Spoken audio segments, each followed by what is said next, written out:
ఆచరించే ఒక ముఖ్యమైన పండుగ. ఇది శివపార్వతుల వివాహం జరిగిన రోజు. ఈ రోజు రాత్రి శివుడు తాండవం చేసే రోజు. హిందువుల క్యాలెండర్లో ప్రతి నెలలో వచ్చే శివరాత్రిని మాస శివరాత్రి అంటారు. కానీ శీతాకాలం చివరిలో, వేసవికాలం ముందు వచ్చే మాఘమాసంలో వచ్చే 13 లేదా 14వ రోజుని మహాశివరాత్రి అంటారు. ప్రాశస్త్యం.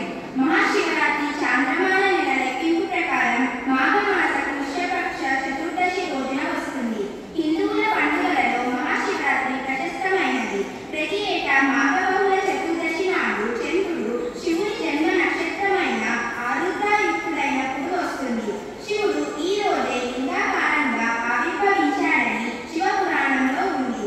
చాంద్రమాన నెల లెక్క ప్రకారం ఈ రోజు గ్రెగేరియన్ క్యాలెండర్లో ఫిబ్రవరి లేదా మార్చి నెలలో వస్తుంది. హిందువుల క్యాలెండర్ నెలలలో మాఘమాసం కృష్ణపక్ష చతుర్దశి రోజున వస్తుంది.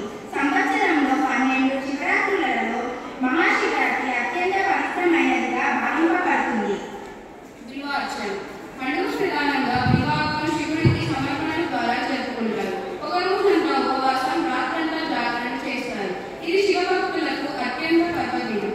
ఈనాడు శివభక్తులు తెల్లవారుజామున లేచి స్నానం చేసి పూజలు చేసి ఉపవాసం ఉండి రాత్రంతా జాగరణ చేసి మరునాడు భోజనం చేస్తారు. రాత్రంతా పూజలు, అభిషేకములు, అర్చనలు, శివలీల కళా పారాయణాలు జరుపుతారు. అన్ని శివక్షేత్రాలలో ఈ ఉత్సవం గొప్పగా జరుగుతుంది. పూర్వం శ్రీశైలం క్షేత్రంలో జరిగే ఉత్సవమును పార్వతీ శోభనాథుడు పండితారాధ్య చరిత్రంలో విపులంగా వర్ణించాడు.